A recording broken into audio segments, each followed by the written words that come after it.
stream that I've already done on my Facebook page, Marianne Hanson Counselling Service. So it's the same name as this page, except this is YouTube. And so you can go over there and probably check that out. Sometimes I'll do the same live stream, but it might be slightly different because it's just a little bit different depending on how I go.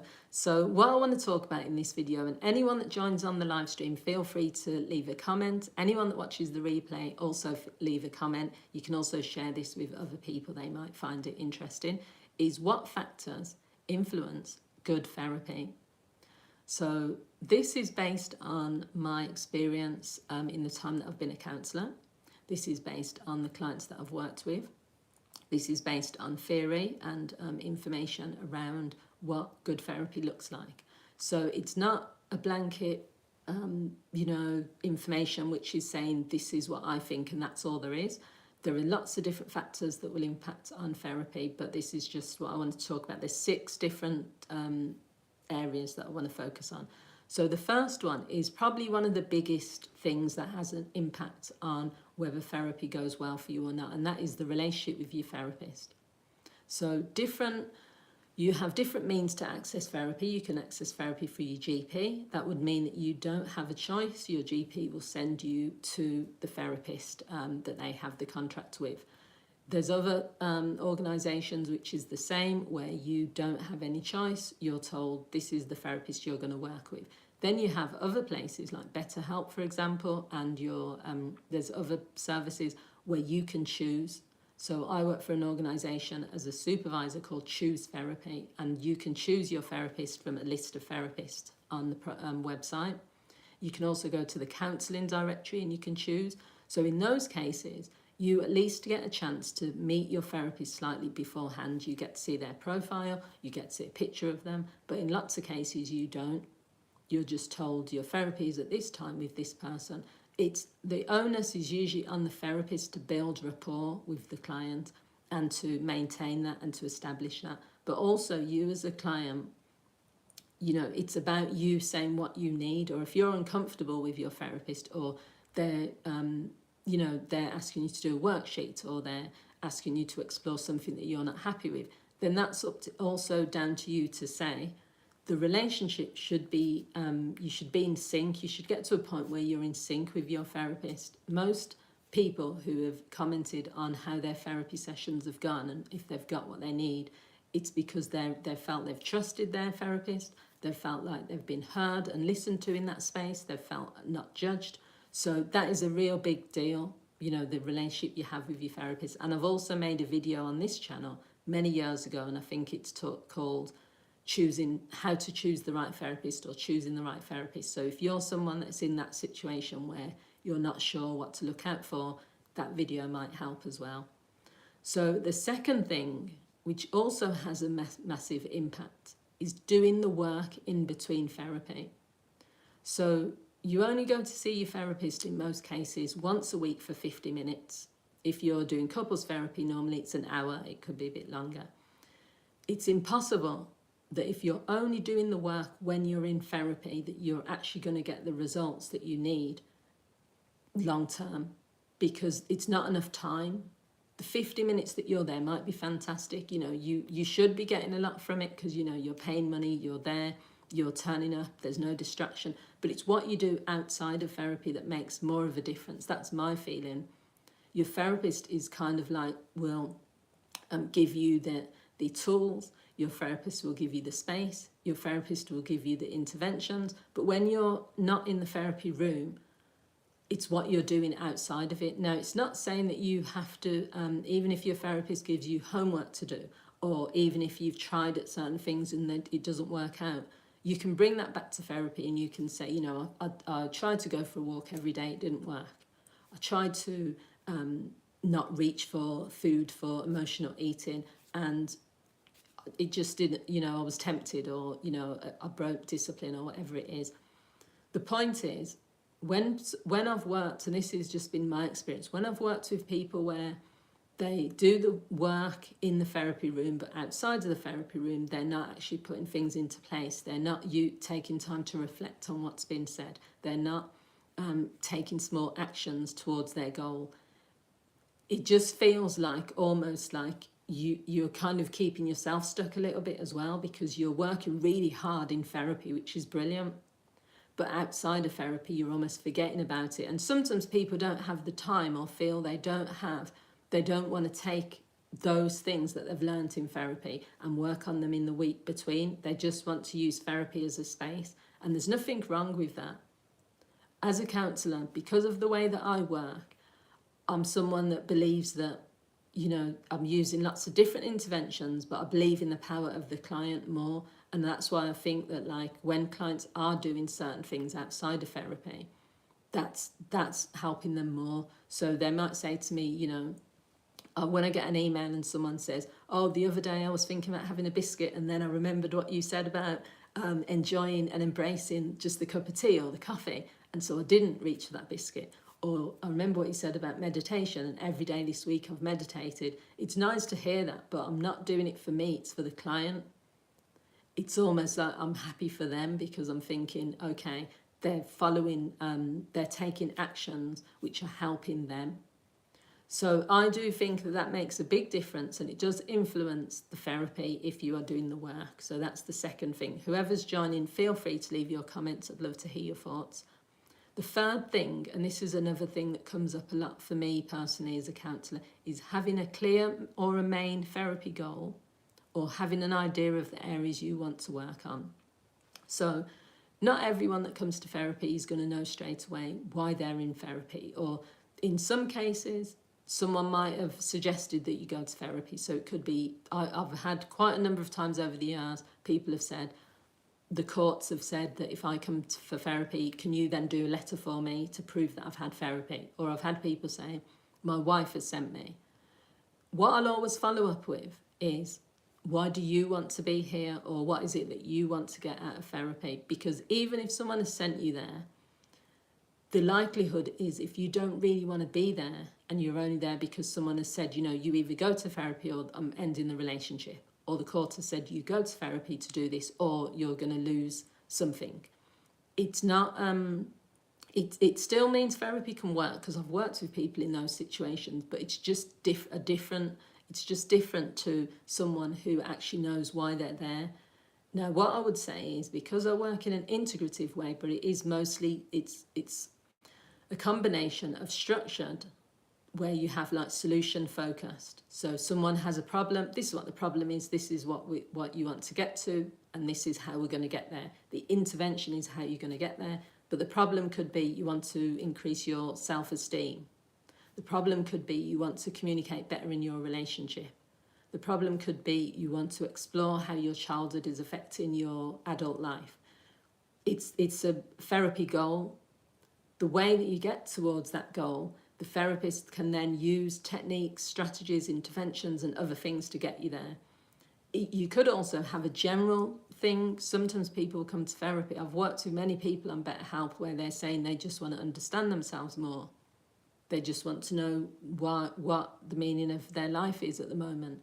They want to explore what keeps going wrong in their relationships. I'm fine with an open goal as well, which is not as this, it's not as clear a clear main goal, but at least it's something to work with. The thing that I struggle with, and some counsellors struggle with, is if someone doesn't have an idea of why they're in therapy, and then when you're trying to understand what the reason is, so I might ask a question like, okay, well, is there a specific event that has occurred in your life that you want to work on? No, nothing I can think of. Is there a particular way that you're feeling that has led you here? I'm not sure. It's very difficult then, because the counsellor doesn't have an idea then of what the issue is. You're not clear of what the issue is either. You're digging and the counsellor's trying, and that has only happened a few times, but when it does happen, it's very tricky. And I'm not saying putting any judgment on people. Sometimes we don't always know what we need until we have it. So I'm fine with, I will still work with someone if they turn up and they say, I'm not quite sure what I want to work on, but we have to do the work collaboratively together. And that means we both have to investigate, okay, well, what has led you here? Because you wouldn't be here if there wasn't a reason. You might not know the reason, but we need to work on what that reason is. So that definitely influences good therapy. If you have a clear goal, it's normally easier. If you have a general goal, then it's still like easier. If you're not sure, then that's fine, but you have to be willing to do the work. The work means that you're both investigating together. And when we've done that, that's really worked well. If a client has come to me and they've said, I'm not sure why I'm here, but I know I need something, I know I need help, I'll say, okay, well, let's start doing a bit of digging. So let's start looking at timeline stuff. So sometimes you can look at, okay, well, from birth to think of some significant events that have happened in your life. They might still say nothing I can think of. I'm quite good with asking open questions, which can help people to open up. So it might be, if you had to think of one memorable time during your adolescence, did anything happen? No. Okay, tell me about your school life then. How did you experience school? Then sometimes it will be, oh yeah, I was bullied at school, and then that might click. Or tell me about your, can you remember any significant birthdays that you've had that have been good, or any birthdays you've had that have not been good? That can open up this conversation.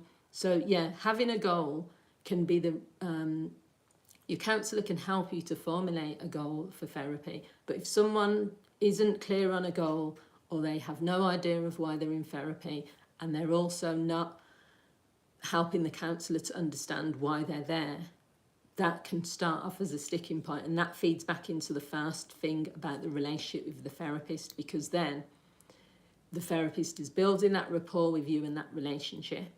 But they're also, if a counsellor feels, I'm not like this, but I do know I supervise a lot of counsellors, so I know that a counsellor can feel stuck if they feel like they're having to do so much work to drag information out of their client, not intentionally, but it's almost like if they have to ask like lots of questions, and it feels more like an interview or an interrogation than an actual therapy session. So that is something to think about. Think about before you book the session, or whilst you're on your first session, what do I want from this? It doesn't even have to be a goal. What do I want to get out of this? That will really, really help. The fourth thing is time. So time comes into two different set categories. The first thing is committing to therapy. So over the years, I've worked with people who I do a combination of, I do a single session. You can book a single session with me for 60 minutes or 90 minutes where we just zone in on one particular topic that's bothering you, and we throw all the techniques and strategies into it. Now, it's not going to work for every issue. It only works for certain issues. But say if someone is struggling with work stress, because I've done this when I was an EAP counsellor, I was on the helplines. You'd call in for a single session, it would be 50 minutes, and all we would do is talk about that one topic, work stress. So we'd throw in everything, around how can you have a better day at work? What are some of the stresses that are causing you to feel that way? What are some routes you can take? So we would look at that one thing. So the other thing is 6 sessions, so time-limited therapy, because I do that as well. That is with 6 sessions, and you have a different intensity of how you work, because you're only working together for 6 sessions. So even if someone commits to those 6 sessions, or they commit to turning up for that one session, or whether they're in long-term therapy, it's about consistency, having weekly therapy with your counsellor, and not saying after one session, I'm not fixed yet, or I'm not. Why is nothing happening? So that's the first bit with time, is the commitment. The second thing is time to process what you've learnt in therapy or what you've discussed. And when I'm on BetterHelp, there are people who want to they'll book a session on a Monday, and then they'll try to book another session on the Wednesday. Or I've had a lot of times, I had one client who booked on a Friday, had a session with me, and then wanted to book on the Monday, which was just both ends of the weekend. Other counsellors might say, yeah, you can book 10 sessions a week with me, or you can have 3-hour sessions, and they'll charge people money to do that. Ethically, and this is just me as a counsellor and the boundaries part, you need time in between sessions to process. You need time to unpick what's happened, and also you need to regulate the fact that when you're feeling desperate or you're spiralling, a good counsellor wants you to have enough techniques, enough support, and enough resources within yourself so that you can manage that situation for at least a week so that then you have your therapy session the next week. If your therapist is too involved in saying, okay, anytime you feel like this, phone me, or yeah, you can book in an emergency appointment, even though you saw me yesterday, let's book this in. What they're doing is you're then becoming dependent on your therapist, and they're not exactly helping you in a sense. There should be safety nets there, because my clients can still reach out by email. They can still, if there's been a cancellation, I can still fit them in. If they phone me, I can say, yeah, I can fit you in. I've had someone message me yesterday, and I'll say, here's my availability for this week. I'll wait for them to get back to me. But there needs to be time to process. When you've unpicked a lot of things in that session, you need time to think about what you've done in the session. Think about how you feel. If you don't be given that time, either by your counsellor or you don't give yourself that time, it's not going to be as effective. So that's where the time bit comes in. The fifth thing, so there's two more things, and thanks to everyone that's joined this live stream, is expectations of what therapy is and what it can and can't do. Now, that's not to do with the person who's coming for therapy, because you've got your own expectations. You've either got them from, there's loads of adverts at the moment for BetterHelp, for example, showing about accessing therapy. There's loads of information you're going to hear from other people about what their therapy was like. I've had people that have come to me that said, my friend had therapy and they said it was really good, so I thought I'd give it a try. So there's an expectation there. It might be what you've read, what you believe, what you think, what you feel about therapy. The key thing is it's a two-way thing again, where your therapist needs to explain clearly how they work, explain what therapy is if you're coming for the first time, but also explain what therapy can and can't do. Now, when people use certain language, like I want to be fixed, or I want to fix the issue, or I need to do this quickly, or my wife's going to leave, or they say, you know, I need techniques, or I need you to do this, or I need you to ask me questions, or I need. There's times where, you know, I'm quite an open counsellor, in the sense that if I feel what you're asking for either doesn't fit in with how I work, because it's too far of a specialism, so I don't work in that way, I will direct you and signpost you to someone who does. If there's something which I know that I can do, and even if it's beyond how I've been trained or whatever, but you feel it would be useful to you, I will usually do it, especially if I've got the knowledge and the skills. But that it's also knowing what therapy is and what it's about. Some people want to get to the end of the line and get the results and get the outcome, but they don't want to do the work that therapy involves. And that's one of the key big things that makes a difference, because therapy is painful at times. Therapy is hard, it is work. It's the same as a relationship. Sometimes people don't want to use the word work because they see it as being a negative word. Work to me just means that you're taking action. Interacting with your therapist is work, because you have to build rapport. Turning up to therapy and having no distractions is work, because it means you can't avoid things. Talking about things that you probably haven't talked about before is work. So the expectation is that there's going to be times where it's going to feel uncomfortable. There's going to be times where it's going to feel sad. There's going to be times where it's going to feel painful. But you can't avoid that. So first of all, you get the expectation and the mindset that this is not going to be easy, but I still want to do it. The other thing is your counsellor isn't a magician. They are experienced in their skills and knowledge. They're still a human being. They're a professional in their field. But there's things that sometimes they're not going to be able to do. They're not going to be able to save your marriage. If you come for couples counselling, you have one session and then that's what your expectation is. And I have had people that say, I'm reaching out to you because you're the last resort. I need to save my marriage. And what I do is I manage the expectation from the beginning. Because sometimes, even if you're a counsellor earning $500, we'll say dollars because it's Americans that they're charging those sorts of fees an hour, you can't, a counsellor's not going to promise you that if you come to see them that your life is going to completely change.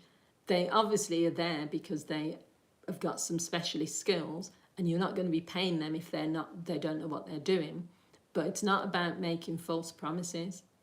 it's saying let's put realistic expectations in place and then let's work together to try to meet what you actually want. So the final thing that has an influence on whether therapy is good or not is the approaches and the interventions that are used by the counsellor. So again, if you go on this page, you'll see loads of videos about the different types of therapy.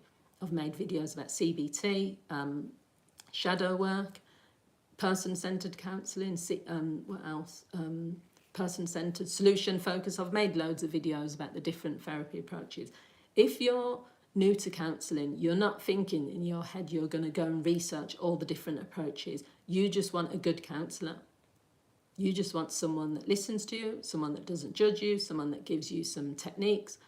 You're not going to necessarily know sometimes how that counsellor is working to get you what you need. So the key thing is that does fall on the counsellor being open to using different interventions, not showing off and just throwing in lots of things and so that they look good. I mean, if you go on TikTok, you'll see people who are using words that in the wrong context. I mean, they're using words to describe something and it's not actually the definition of what that is. And sometimes I'll sit and I'll listen and I'll think, oh, it's not my place to go in there and say that is not what a trauma bond is, that is not what a narcissist is, that is not what generational trauma is. It's not down to me because I'm not policing what someone does, but you just have to be mindful that for some counsellors, if they've not got the skills or experience or the training, for them they're trying to prove themselves by saying, right, I'm going to use this technique and this technique. But for me as a counsellor, the intervention will suit the client based on the fact we've built enough, of a rapport, we've built a therapeutic relationship. I know my client enough to say that this might benefit them. I'll also be quite clear on what I'm using, why I'm using it, and I'll give it the client the opportunity to say, no, I don't want to do a timeline talking about my past. Or no, I don't want to do a role play. That's not going to suit me. So it's giving the client the option as well.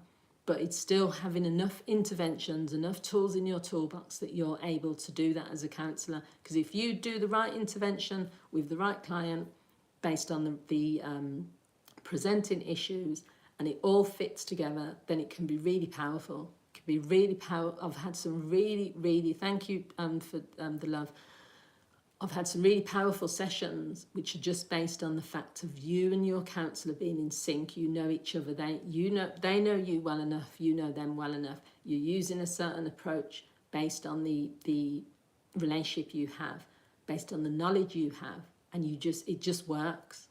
Your client just feels, and I've had a few clients. It feels really nice when clients will email afterwards, because I don't do it for emails, and they'll say, that was a really powerful session, thank you, or that was really helpful, or that session felt really good. I'm not doing it for that, but I feel happy for them because it means, yes, they've got what they needed. So there's some of the factors that I feel, thank you for the love and the smiles as well, that they're the things that I think influence good therapy. So I'm going to summarise: relationship with your therapist, doing the work in between the therapy sessions, having a clear or a main goal or some idea of what you want to get through in therapy. Hi Primrose, thanks for joining.